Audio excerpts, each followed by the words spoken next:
ലോകമെമ്പാടുമുള്ള മലയാള സിനിമാ പ്രേമികൾ ആകാംക്ഷയോടെ കാത്തിരിക്കുന്ന സിനിമയാണ് L2 എമ്പുരാൻ. പൃഥ്വിരാജ് ആദ്യമായി സംവിധാനം ചെയ്ത് 2019 പുറത്തിറങ്ങിയ ലൂസിഫറിന്റെ രണ്ടാം ഭാഗമാണ് എമ്പുരാൻ. മലയാളത്തിന് സ്വന്തം സൂപ്പർ സ്റ്റാറായ മോഹൻലാൽ നായകനായി എത്തുന്ന ചിത്രത്തിൽ മഞ്ജു വാര്യർ, പൃഥ്വിരാജ്, ടൊവിനോ തോമസ്, സായ് കുമാർ, സുരാജ് വെഞ്ഞാറമൂട് എന്നിവർക്കൊപ്പം ഹോളിവുഡ്, ബോളിവുഡ്, മറ്റ് തെന്നിന്ത്യൻ താരങ്ങളും അണിനിരക്കുന്നുണ്ട്. മാർച്ച് 27-നാണ് എമ്പുരാന്റെ റിലീസ് പ്രഖ്യാപിച്ചിരിക്കുന്നത്. കഴിഞ്ഞ ദിവസം അർദ്ധരാത്രിയോടെ എമ്പുരാന്റെ ട്രെയിലർ പുറത്തുവിട്ടിരുന്നു. ബോളിവുഡ് കണ്ട എക്കാലത്തെ മികച്ച ട്രെയിലറുകളിൽ ഒന്നായിരുന്നു അണിയറ പ്രവർത്തകർ പുറത്തുവിട്ടിരുന്നത്. ഇതോടെ എമ്പുരാൻ ആവേശം ഇരട്ടിയായിരിക്കുകയാണ്. ബോളിവുഡിനെയും കടത്തിവെട്ടുന്ന രീതിയിലാണ് ചിത്രത്തിന്റെ മേക്കിംഗ് എന്നാണ് ട്രെയിലർ നൽകുന്ന ആദ്യ സൂചനകൾ. ഇപ്പോഴത്തെ റിലീസിന് ഒരാഴ്ച ഇനിയും ബാക്കി നിൽക്കെ എമ്പുരാന്റെ അഡ്വാൻസ് ബുക്കിംഗ് വിശദാംശങ്ങൾ പുറത്തു വന്നിരിക്കുകയാണ്.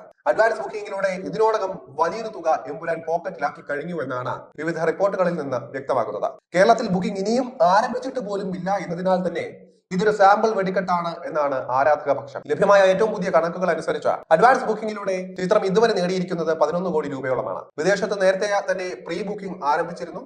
ഇതിന്റെ അടിസ്ഥാനത്തിൽ ബോക്സ് ഓഫീസ് ട്രാക്കർമാർ പങ്കുവയ്ക്കുന്ന വിവരമാണ് ഇത്. ബുക്കിംഗ് ആരംഭിച്ച ഓവർസീസ് മാർക്കറ്റുകളിലൊക്കെ വലിയ പ്രതികരണമാണ് എമ്പുരാൻ നേടിക്കൊണ്ടിരിക്കുന്നത്. നേരത്തെ ഓവർസീസ് റൈറ്റ്സ് തുകയിലും എമ്പുരാൻ റെക്കോർഡിട്ടിരുന്നു. മലയാള സിനിമയുടെ ചരിത്രത്തിൽ നേടുന്ന ഏറ്റവും വലിയ ഓവർസീസ് റൈറ്റ്സ് തുകയാണ് എമ്പുരാൻ നേടിയിരിക്കുന്നത്. 30 കോടിയിലധികം തുക ഓവർസീസ് റൈറ്റ്സ് ആയി എമ്പുരാൻ ലഭിച്ചിട്ടുണ്ട്. മലയാളത്തിന് പുറമെ തമിഴ്, തെലുങ്ക്, ഹിന്ദി, കന്നഡ ഭാഷകളിൽ പാൻ ഇന്ത്യൻ റിലീസായാണ് ചിത്രം എത്തുന്നത്.